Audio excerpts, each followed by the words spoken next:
Hey, Ghost Machine fans, this one's for you.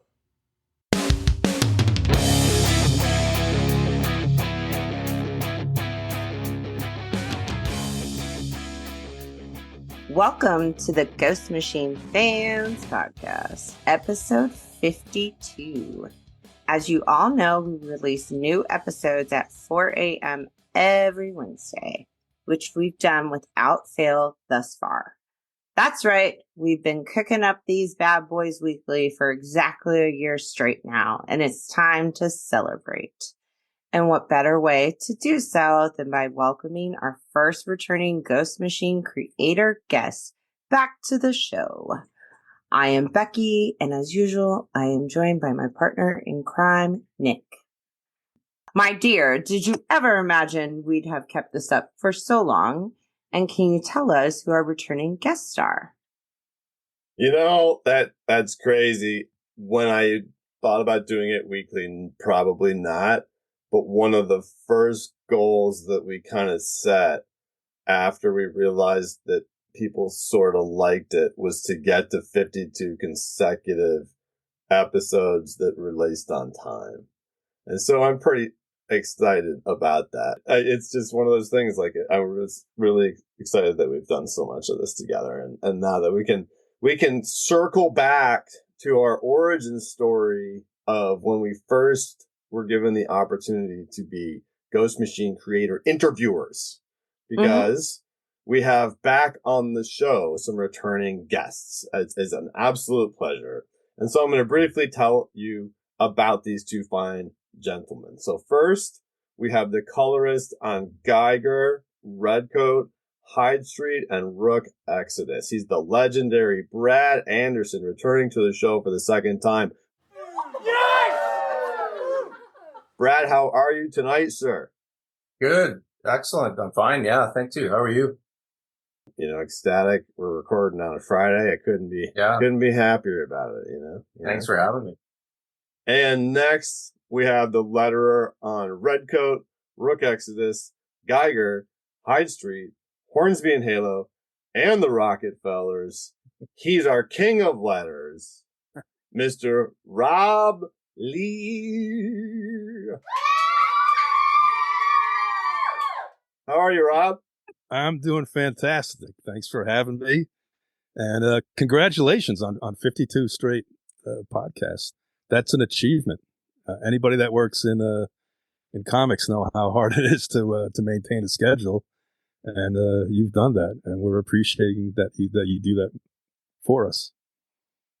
Oh, heck yeah. It's our pleasure. It's what we look forward to doing every week, and as a community of fans, and as me and Becky too. You know, it's pretty awesome that we get to do this together as our family. So, Oh yeah, like everybody at Ghost Machine is just want to say thank you and keep up the great work. It's pretty awesome. Thank you. Thanks a lot. You are part of the Ghost Machine family. Oh. Yeah. Oh wow. See, I wasn't nervous, so I wouldn't get emotional. And now they're doing these curveballs. Becky, you see they're throwing this out. I mean, yeah, but you're the part of the family that has to take the garbage out and cut the lawn. We do the chores sometimes. Yeah. We bring the Jello mold with the cat in it, you know. Yeah. Whatever. All right. Well, hey, you know, it's been some time since we last talked to you guys. Yeah. I took a look at it, and it's been 41 weeks, so like 10 months, because it was episode 11 that we talked to you all. So what for you is the most significant difference between now and then, you know, for Ghost Machine? It was almost, I guess you could say, in its infancy then, and now we have 6 ongoing series, and then all the other offshoots coming and going. There seems to be, there's less uncertainty, I think, now. Mm-hmm. You know, we've launched, and we've launched successfully, and I don't want to say it's old hat now, but there's a comfortability factor now, and some of the pressure is off in that regard, but then there's also pressure to maintain and to surpass. But so far, It seems to be working. Yeah, I think the biggest thing for me would be, like, you guys. building up a fan base. Now that we have a lot of content out, characters are being developed, fans are kind of getting hooked on the stories, and there's a lot more content that you could pick up and read, thus growing fan base, which is huge, and seeing the reaction of everyone for what we're doing is pretty special. But like Rob said, now it's just a matter of maintaining quality and just deadlines, stuff like that. Well, you guys seem to be the busiest guys at Ghost Machine. Oh, everybody's busy. Yeah. Yeah, we may work on more titles, but we're no busier than anybody else. Oh yeah, I think Jeff's probably the busiest, running a company plus writing all this stuff. Well, and Steve too. Steve, he's designing it. Yeah, everybody's crazy busy, but I mean that's like everyone on staff is such a pro at what they're doing, and we each have our jobs, and everyone's busy and feels like it's running really smooth. So nice. From like the fan side of things, it feels smooth. Like the books are still coming out. We're still getting really excited. Then we get these new releases. It's been really awesome to see.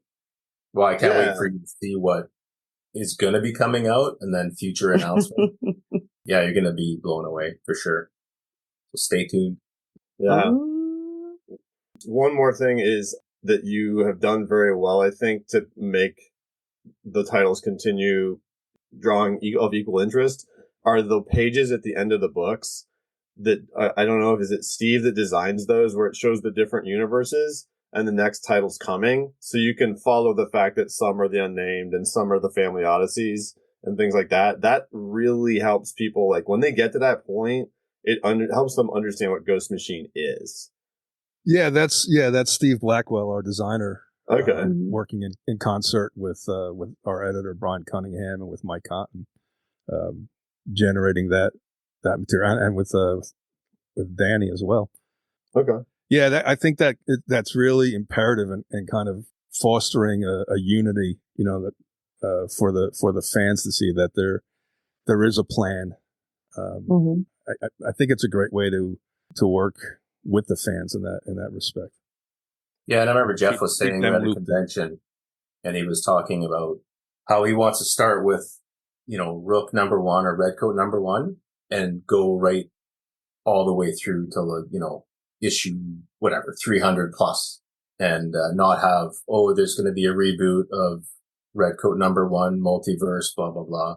It's going to be issue 1 and then on and on and on continuously. So.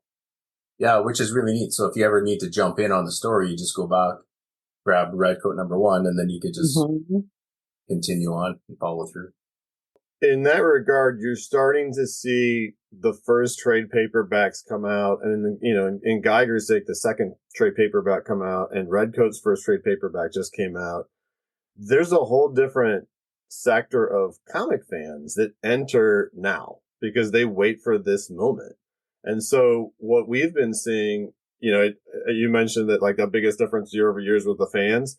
Because the trades are all really launching a lot more and becoming more accessible now, people are picking those up, and it's drawing a lot of new fans. Is that a different kind of wave for Ghost Machine when all these trades start hitting? Because those go to big box stores and like become accessible kind of to a different reader, right? Yeah, it's definitely another step. Like the trades, the hardcovers. Yeah, because there is people that will just exclusively just buy those or wait for those to come out and buy them. I love seeing them too because there's new content in them. It's a nice collection. And it kind of shows like, we've got to that point where we have that amount of content to put in a collection, which is really nice. Yeah, there's a little more, it seems like a little more sense of permanence when you start having collections. Because volume 1 must be followed by, volume 2 through 100 or whatever. Yeah. Right. And there's something worth collecting. Geiger volume 2 of Geiger's out now too. It looks gorgeous. Right. They printed really nice. And there's typically, for you guys, there's either been a direct edition and a regular edition and a hardcover, depending on, and in all the cases, you get different little variants on the content, which is pretty awesome. But the hardcovers are amazing that y'all have put out. Like aesthetic books, like the way that looks on the shelf Basically, everybody who says I don't buy trades now buys Ghost Machine hardcovers because that's how cool they look. Yeah. I get a lot of DMs or guys mentioning like, and they follow through. They buy all the single issues and they're all the variant covers, and then once the trade and the hardcovers come out, they grab those two, and they're like, I can't wait to get it. I ordered it, and it's pretty neat. Like that's really special. Like I love seeing that. And things aren't easy for everybody. So when you put a product out that has a little bit higher price point, you want that to be a value to them. Mm-hmm. You want to make it worth their while to fork over a couple extra dollars for the collections. And that's even take them for granted. Yeah, right? And that's kind of my mentality. Even just working page per page, like single issue stuff. I mean, it's work. So you get those, the Monday morning kind of, back to the salt mine kind of thing. But sure, I always keep in mind, like, someone's going to be spending their hard-earned money on this stuff. So I don't want to rip anyone off. And then also when you get like Gary Frank's art, or, Brian Hitch is doing these epic battle scenes, these epic double page spreads. I'm not just going to dump color in it. I'm going to really pay attention to storytelling and put a lot into it, because I know it'll be worth it for people that pick up the book and just be like, wow, I want them to feel like it's worth it. Right. And you can tell by the quality of her books, the paper, the cover stock, everything about it's just like, I love it. I work on it, but I'm also a fan too. Like I'm a fan of Redcoat. I just love Redcoat. I will say it's pretty rewarding for us as a fan. We can see like all of the effort that all of you put into the books. I mean, Nick gets every single cover. He is one of those guys you speak about. So therefore I have every single cover. Yeah. So it is very rewarding for us, and it just shines through very well. It's been a year about since we last spoke, and I know we've talked about like some of the challenges, but what has been the most rewarding thing for y'all over these past 41 weeks of growth? First and foremost, to see, how well we've been received by the fans. We generally, you work in a room by yourself, and you don't, it's not like a play where you're up there on the stage and you get immediate feedback and laughter or applause or whatever. So by and large, you work in this isolation, and so you don't know what the how things are going to be perceived by the people reading them. But when we do the shows and we, things like on Instagram and social media, and you're being engaged by the fans, it's remarkable. It's certainly something I've never experienced before, and it really kind of lifts you. As any job, there's highs and lows, but when you see that the work that you do matters to people, boy, that's a wonderful feeling. Yeah, it's pretty special. I don't know. It's been really smooth, like with the company guys. Like it's been really comfortable working with Brian. And before that, like I've never really worked with Brian Hitch before. So like, oh, we're going to be working on Redcoat. And it's like, oh, okay. But now what am I working on? Issue 12 coming up here. Yeah. Yeah, it's been really comfortable. Like it's been a nice transition, nice groove. Like we're in a nice groove with the work. I'm really comfortable with his art too. So, and he's happy with what I'm doing on it. So everything else, like that's just gravy when it comes to work. Like you get paired up with like I've been doing this a long time, and sometimes you get paired up with like, I'm on a mini series, like a 6-issue mini series with someone, and it's just a struggle. But yeah, this has been with everyone I work with at Ghost Machine. It's really nice. Like I'm really fortunate, and they're the best guys in the industry too. So that doesn't hurt, I don't think. It's a true collaboration.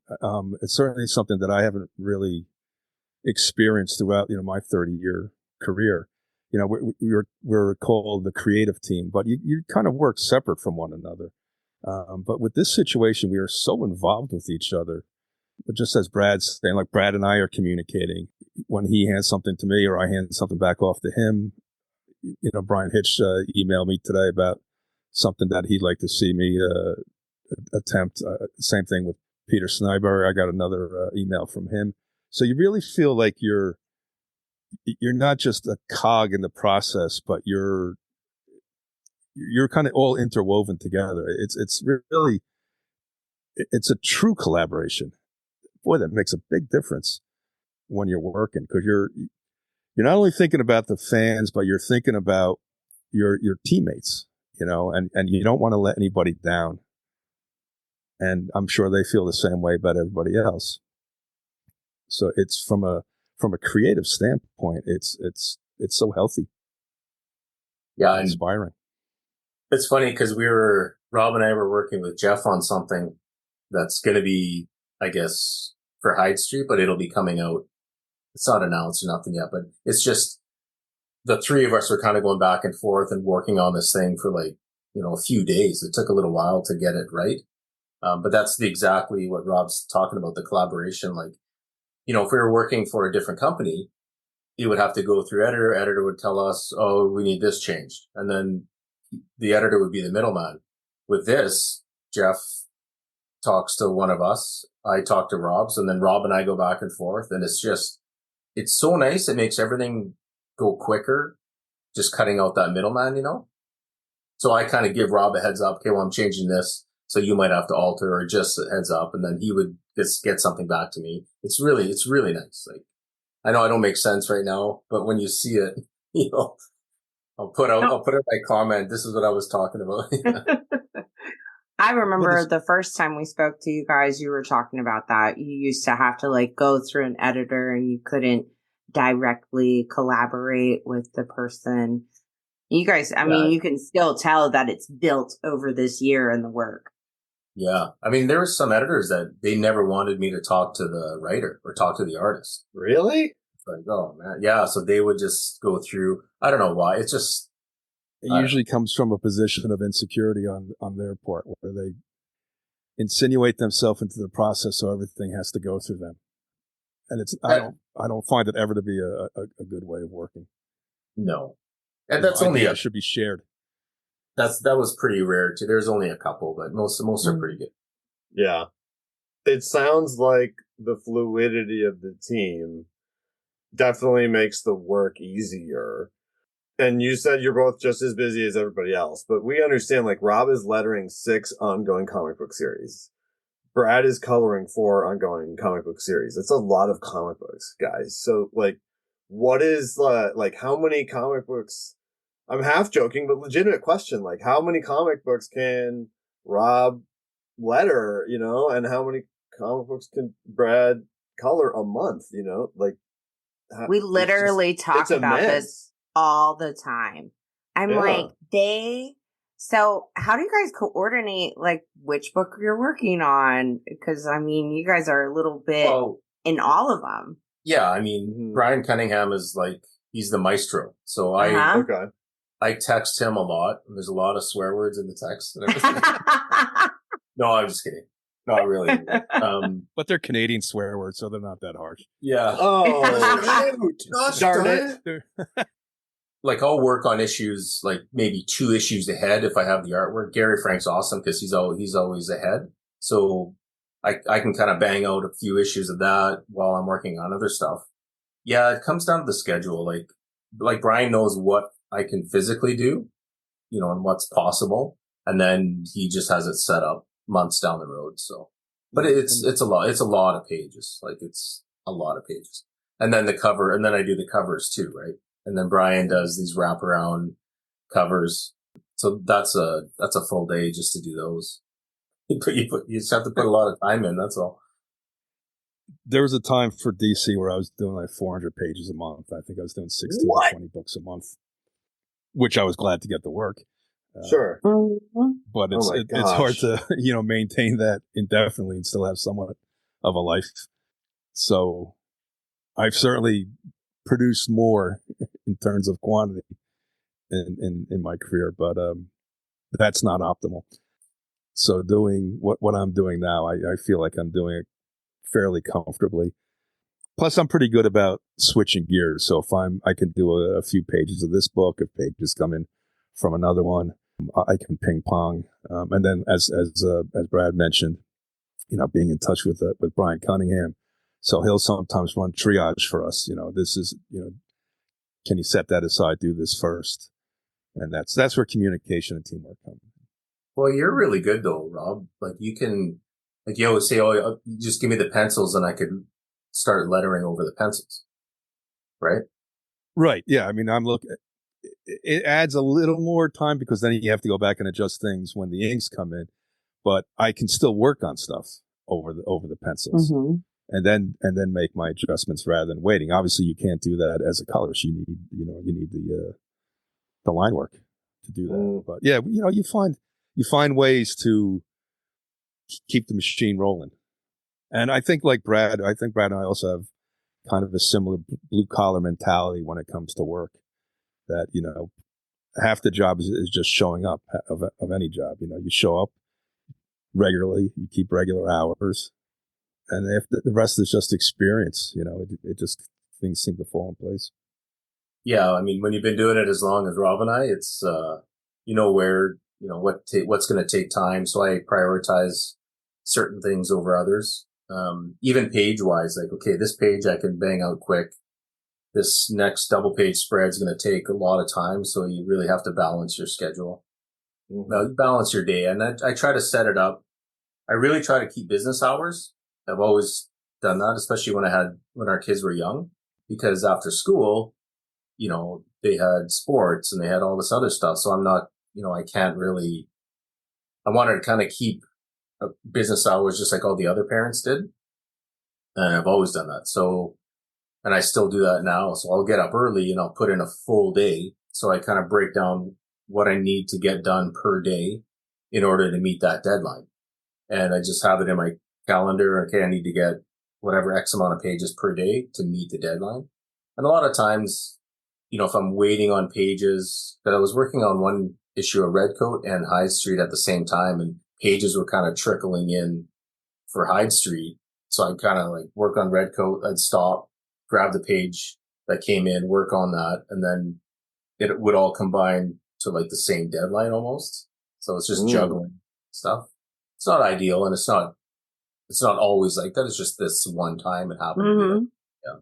But that's the nature of the business. It's just the way it is. It's comics. We got to be like sharks. We have to keep swimming. Yeah, and I mean, these guys are relying on us to get it done, and it's my job, so I'm going to do it, right? Because I know, Brian Hitch and all these guys, they're putting in crazy hours in order to get the art done. So it's just the way you do it. And it doesn't, to me at least, it doesn't feel like a grind though, because the stories in the art are just so good. It just, there's some juice behind that. So it's not like, geez, I got to do this now, and there were days in the past where, you get those projects where you're like, how is this even greenlit?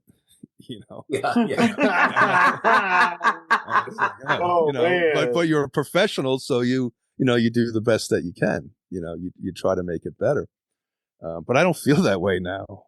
It's like, well, I hope I can keep up with these guys.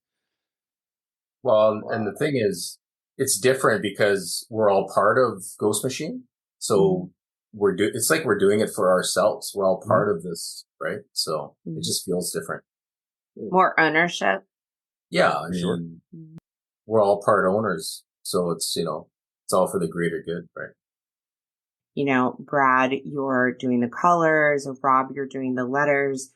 Do you guys just sit there in silence, or do you listen to music? And if you listen to music, what do you listen to?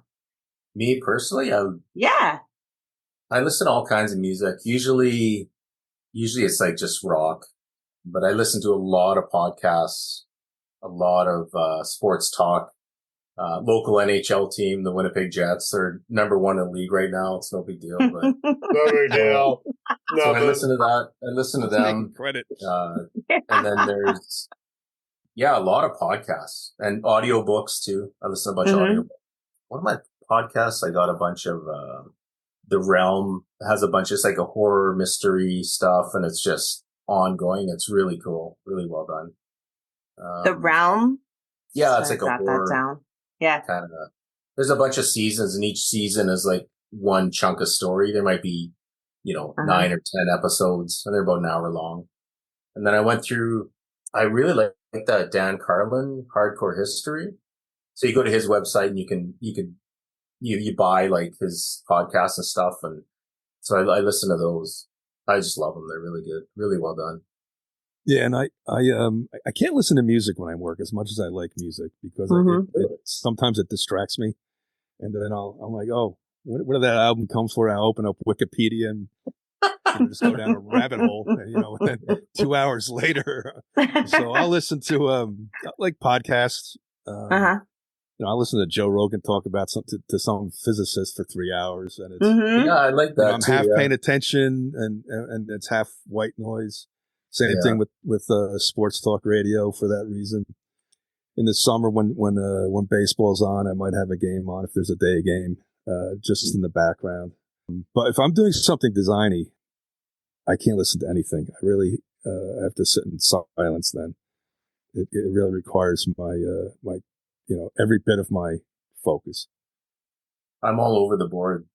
Like I'll put like YouTube on my phone, and I'll put Uncharted X as like a YouTube channel that talks about the pyramids and stuff like that. Like and he kind of tries to figure out how these vases that were made out of like solid granite and stuff like that. And so I'll put those on and I'll kind of watch those. I just find it fascinating, stuff like that. And then usually if there's an afternoon, if there's sports on, Olympic time and that, I have like a TV app on my phone, and I'll watch it. I'll just kind of put it there and watch a hockey game or have that on or something. But I remember there's times I remember this was years ago. I was working on, it might have been Dark Side War. The deadline was so insane. I think Jay and I we had to crank out. Oh, it was insane. Like it was the worst deadline I've ever had. And I would put on like EDM or something for like an hour. It was like I just went on like my Apple Music, and I found some German dance music or electronic music, and I put it on, and I would just like for like 2 hours I would just fly through these pages, and it was funny. I don't do overnighters anymore, but certainly early days of my career or when I was in art school, I'd listen. There's some weird talk radio that used to be on back in the in the 90s. There was this guy named Art Bell. I used to listen to that. Yeah. He was out of his mind. He had his own little radio station somewhere out in the desert, and he talked about UFOs and conspiracy things. Really? And he would lead you on for hours, and he'd just keep you hanging, and he'd never get to it. There was never an end. But it was just great background stuff.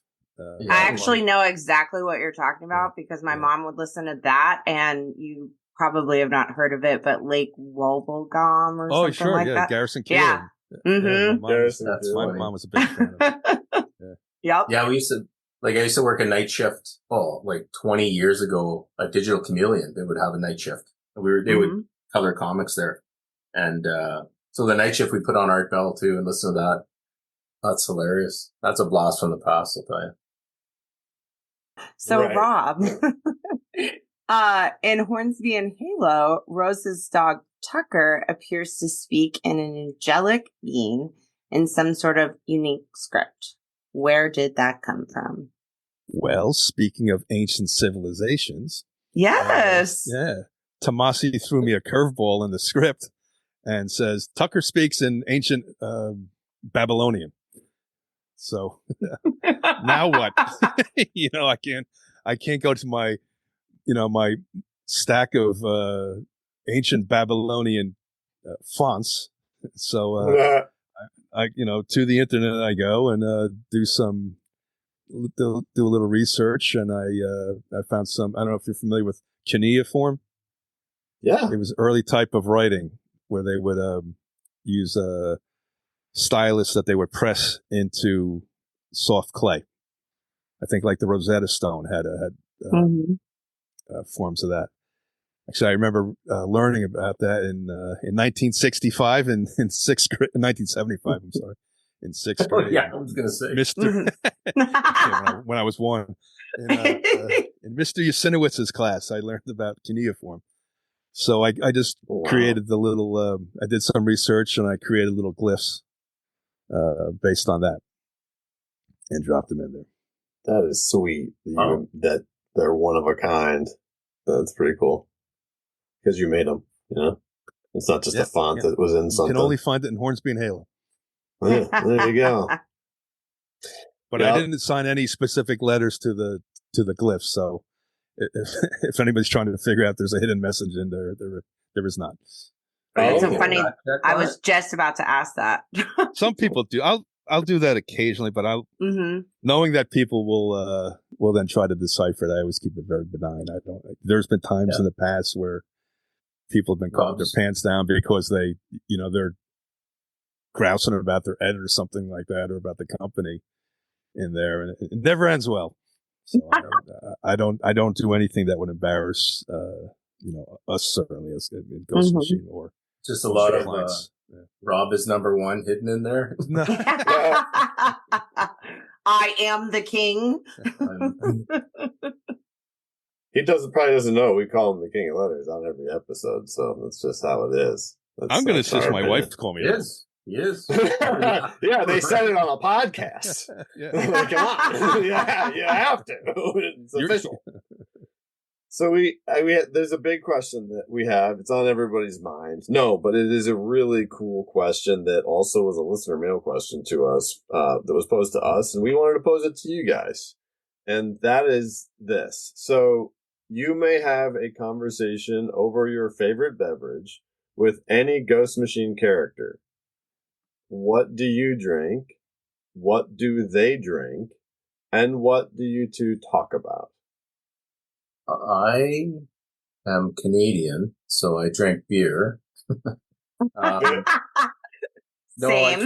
My wife and I drink wine, and then usually I'll have a vodka Pepsi is my kind of go-to. Okay. Vodka Pepsi. I know. We went through this. This is delicious. Something that Brad and I dealt with in New York over a year ago. I was like, what the hell are you? Yeah. Yeah. You put vodka and then Pepsi and then water. You're not making it better that way either. No. Yeah. Well, somehow it just got worse. No, it's definitely not worse. It's my favorite. But oh my goodness.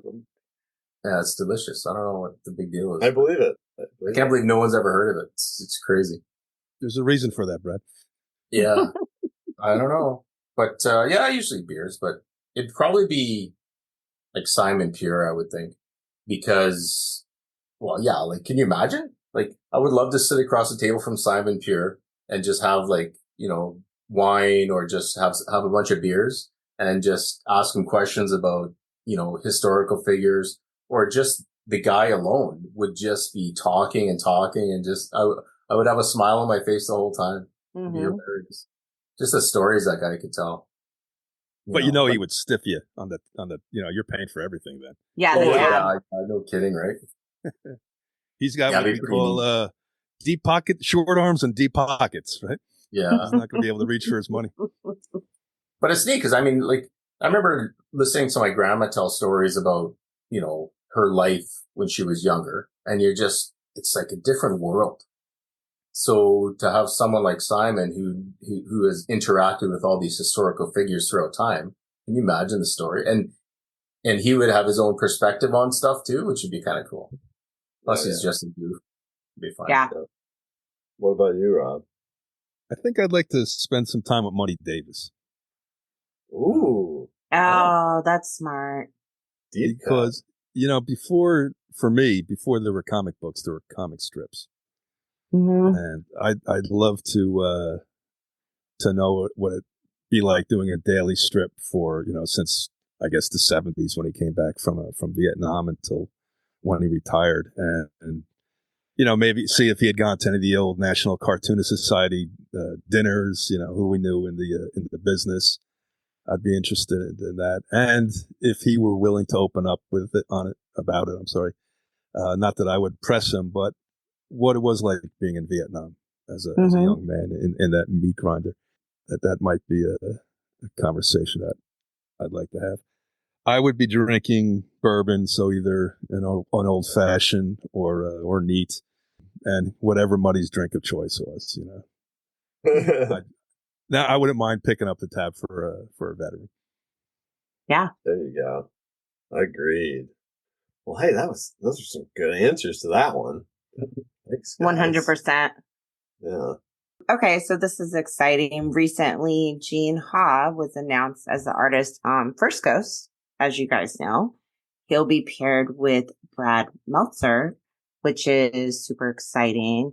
We also know that the Northerner is going to come into play really, really soon. So what are you two most excited about that you are allowed to tell us is happening in Ghost Machine in 2025? Not much.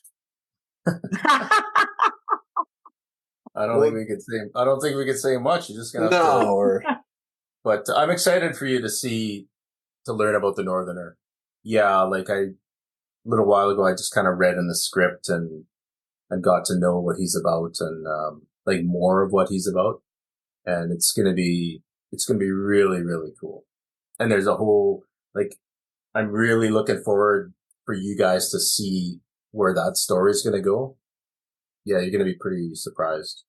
Do you guys chuckle? Do you ever read the fan speculations about the Northerner? No, I don't. My wife does though. She always reads stuff and tells me, and I'm just like, the theories are all over the place. Yeah, it'll become clear soon. So yeah, and it'll just open up the whole different thing for you. So it's really awesome. Neat. But it's like that with every book, though. Like even Geiger's, there's lots going on there, and like don't even get me started on Rook. Like it's tons of stuff going on. So this next year is going to be really full with stuff for you guys. Awesome. And a lot of cool announcements coming up that we can't say anything about yet. So yeah, I'm looking forward to see where we're going with the Northerner. There's some kind of personal family history. I've had family that fought on both sides of the Civil War, and we may put some Easter eggs of some Lee family lore in there. When you name Robert E. Lee, I heard about that all my life. Oh yeah. So I'm just loving to see what the historical aspect is going to be and how and where we go with them. And I'm also really looking forward to Brad's story. And I think first of all he's a marvelous storyteller. It's been years since I've worked with him when we did JLA. But I love his respect for history, for American history. So I'm really excited to see where he goes with that. And I think that's going to open up new audiences for us as well.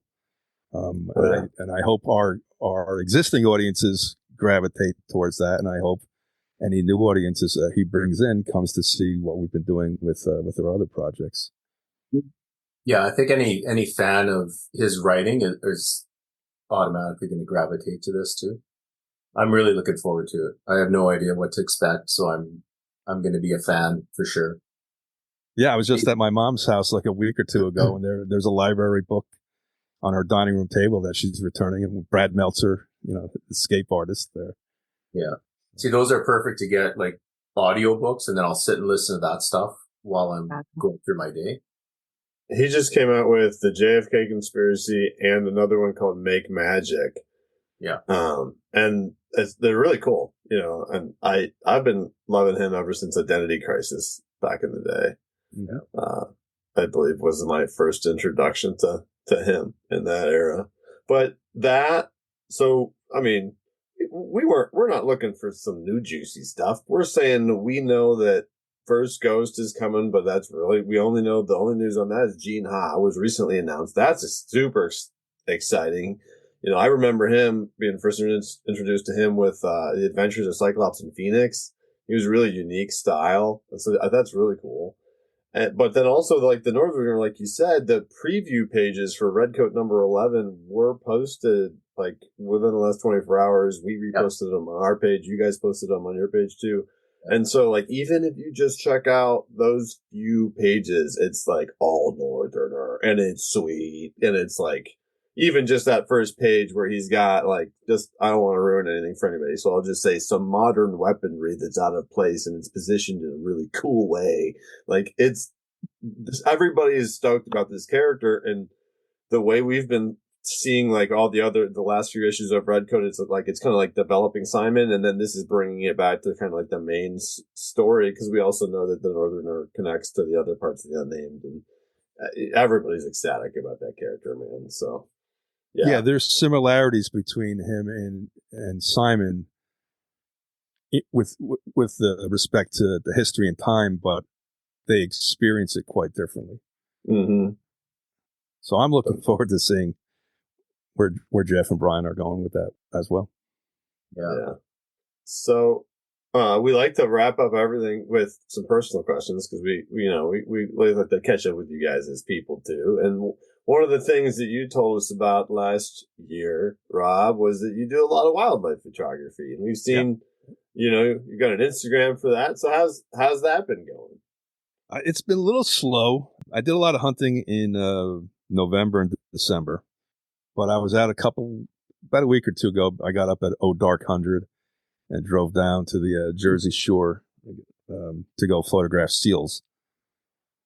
So we had about 30 of them out there. So that's cool to see them out there. And I just got a new 200 to 800 lens that I'm really looking forward to. I'll be taking that out for the first time tomorrow. And before you know it, it'll be warbler season, or all the different colorful birds that come to through New Jersey this time of year are starting to make their appearance. So I'll hopefully have some more time to get out there and get some decent shots. And I'm always looking for bears. Hoping to get them. That's awesome. Yeah, I love seeing your posts on there. It's just, I don't know how you get some of these shots. It's crazy. Yeah, it was really a pretty cool. good. I mean, 2024 was a good year because we had the solar eclipse, which was amazing to photograph that. And then even down here in dirty Jersey, we got the Northern Lights a couple months ago. So I got some real nice shots there for that. That's cool. Very cool. That wasn't just from the refineries. That was actual. No. had to get one in there. Low blow. I was a low blow. Sorry. Yeah. Yeah. I feel silly that I've been from America my whole life, and I'm like, there are seals in New Jersey? Oh, yeah, I wouldn't have thought that either. That's pretty cool. Yeah, they mostly harbor seals. There's some bark seals, and I think we have one other species. But yeah, they come down during the winter. That's awesome. They're migrators, and they're just so goofy to look at. I mean, they're out there on this. You have to go during a certain. You want to be there at sunrise, but it has to be. You don't want it to be a sunny sunrise because they're wet, and you don't want those bright specular highlights blowing out the shots. And you don't want there to be a breeze because for whatever reason they get a chill. I guess they don't like it when it's windy. So, and you want to go during low tide. So you have to get everything to line up in order to get them on get good shots of them. So yeah, they lay out on this jetty, and they're just so goofy looking. They just laying there like big fat potato chips. They lay in their side kind of, and you hear them barking at each other. So it's I didn't know about them until, I don't know, maybe half a dozen years ago. And that was my reaction. We have seals in New Jersey. Yeah. And I feel like, Brad, the last time we asked you what you were up to, you said you were so busy that you did not have time for anything just for Brad. Has that changed? Is there anything new and fun in your world happening? No, it's the same. Just pages. Just coloring pages. No, I mean, now that it's starting to get springtime, then it's a lot of outside stuff. I did 3 covers that I drew and colored for Ghost Machine. And then I think I'm going to be doing one for the Sisterhood too. So I'll illustrate and do full color for that one too. But they should be coming out. I think the next, there's a Redcoat one. It was just a super fun. Yeah, that'll be coming out soon. And there's a couple other ones. So I kind of do that on, when I do it, like on the, Sunday morning, I might do some sketching and come up with some ideas. And then it'll take me a while to fully ink, because I'll do it traditionally and then scan and then do a fully painted thing. So there's a few of them that are going to be coming out. You've put some of those on Instagram, and I think on multiple occasions I've said that I'd like to see some more pencils from Mr. Anderson. Oh yeah, I kind of put a little clips of stuff, work in progress pics. But those are all finished now. But I wasn't going to post any spoilers until I knew what was happening with them. So hopefully I think I just have to get some info. I'm going to be doing a sisterhood one too. Like a variant or something. Might be for a convention, but I'm not sure yet where it's going to be. I'll talk to Brian about that. Yeah, now that it's getting to be nice here, snow's starting to melt, then it'll be a lot of yard work. We have a fairly big property, so it's a lot of outside maintenance and that kind of stuff. Mm-hmm. And I'm a kind of a firm, big believer in balance. So if I'm at the computer X amount of time, then I want to be away from the computer X amount of time, that kind of stuff. So, yeah. Speaking of more workload, what are the chances we ever see your pencils on like interiors? I was gonna I think Jeff asked me to do like a 6-page Geiger year, like when we first started doing Geiger. Might have been for the 80-page Giant, but I had no time. Like I was coloring most of the stuff in there, so I couldn't do it. And it's been, it's kind of a muscle I haven't flexed in a while, so it's a lot harder to get back into it. Like years ago when I was doing it consistently, it'd be a lot easier. So that way, like, I don't mind doing the covers because I did the Junkyard Joe and then I did a Geiger one. So it's kind of like, well, I could quickly change stuff or alter things, scan it, and then kind of redraw it in the computer if I need to in Photoshop. But yeah, now it's just, I do it more for fun, really. Usually if there's, if I'm watching if I'm watching hockey or usually a hockey game, I'll always have a pad and paper and I'll kind of come up with some ideas and keep on going. I have a Rook one I'm kind of working on now, but I'm just not too happy with it. We'll see. But it's hard to find the time, to be honest with you. Yeah. Yeah. We asked you if you were finding time to do anything other than work more, and you were like, well, I'm trying to find some more time to do some more work. Yeah, but it's yeah, and then I said, how about some more work? Well, it's not really work to me. Like, yeah, it's like, honestly, like I'd be doing this. I'd be doing this I'd be doing it anyway. If I was working a regular job, I'd still be. Yeah, it's pretty awesome. That is awesome. It's very awesome. And it's exciting seeing all this stuff and all this artwork coming and the books I get to work on. And then it's just like, oh man, I got this idea and then I just kind of scribble it down. And then, yeah, I don't know. I just love it. And like I said, once you see the red coat one I did, it's like super fun. That should be coming out soon. So who's going to color it? It's all done. I colored the whole thing. Yeah. Oh, you colored it? Yeah. Pencil, ink, and color the whole thing. Yeah. Oh, we'll be excited about that. And when you mentioned the Geiger one, you're talking about the Geiger one with that like glowing skull in the hand, right? Yeah, yeah. Yeah, I have a it's a hardcover with that cover. too. Ooh. Yeah. I know what you're talking about. I love that one. Which was awesome. Love that cover. That's a sweet cover for sure. Well, gentlemen, it's been an absolute pleasure to have you back on the show. And I think I've said this before, but truly the reason that we do this, that the community really seems to support this and everything, is because we want to get to the point where we can have these kind of conversations. And there's no other company right now that's really communicating with the fans with the frequency, with the transparency. Like, you can be a part of Ghost Machine more than just being a reader of Ghost Machine if you interact with some of the online resources that are available to you and convention resources too. And it's just, all of it is so that we can have these moments with you.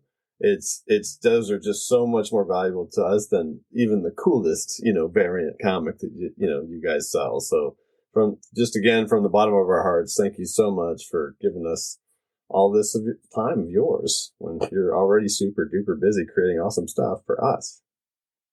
Yeah, I mean, thank you guys. Yeah. Mm-hmm. Like I said before, like everyone at Ghost Machine, we look at your stuff and then the community you're building, and then we just want to say thank you, and we really appreciate it, and just keep it up. I think you're gonna be happy with what's gonna be coming out. A lot of good surprises. So yeah. But thank you guys so much for, like, I can't imagine the effort. I mean, the amount of time it takes to put together everything you guys do. It's so well done. Like, I just love it. Yeah. You guys do a great job. Thank you. Yeah. Thanks very much. That means the world to hear that. So thank you. Appreciate it. I'm excited for us to talk in another 41 to 52 weeks after everything comes out. Oh my gosh, right? Because so much is going to change. Even just this northern stuff is going to change lots of stuff. So yeah, I think we're going to be blown away. Yeah. And it's a great time to jump in. Yes. But I mean, for new people too, like you were saying, there's a ton of content, but it's not so much that you got to go get an encyclopedia out and learn a whole universe. Like, you can go get these books, you can get collected editions, you can get into it now, and there's just a whole new wave of stuff. It sounds like it's coming. So you could start from issue 1, and you're right there, and it's not too far. So, and that's a nice thing. Even last year when we were at the conventions, there's a lot of people like, everyone wanted to buy the issue 1 stuff because you're getting in on the ground floor, right? So it's pretty cool. For sure. Yeah, and congratulations on the 52 and the whole year. I can't believe it's been that long. I don't know where the time goes. It's crazy. I know, man. Yeah. I know. I totally know. It doesn't feel like it has been that long. It's going to be cool. Doing the 10-year one will be nice. The 10-year one, yeah. It's 100 issue. We're going to have 100 issue episodes, right? Oh, yes. I can't wait. Like that. Stuff like that. So definitely glad that you all are doing well and that everything's gelling super well, and that we're just so excited for the future. So thanks again. Yeah, thank you. Yeah, thank you guys. Super much. Yeah. Yeah. Our pleasure. Yeah, reach out anytime.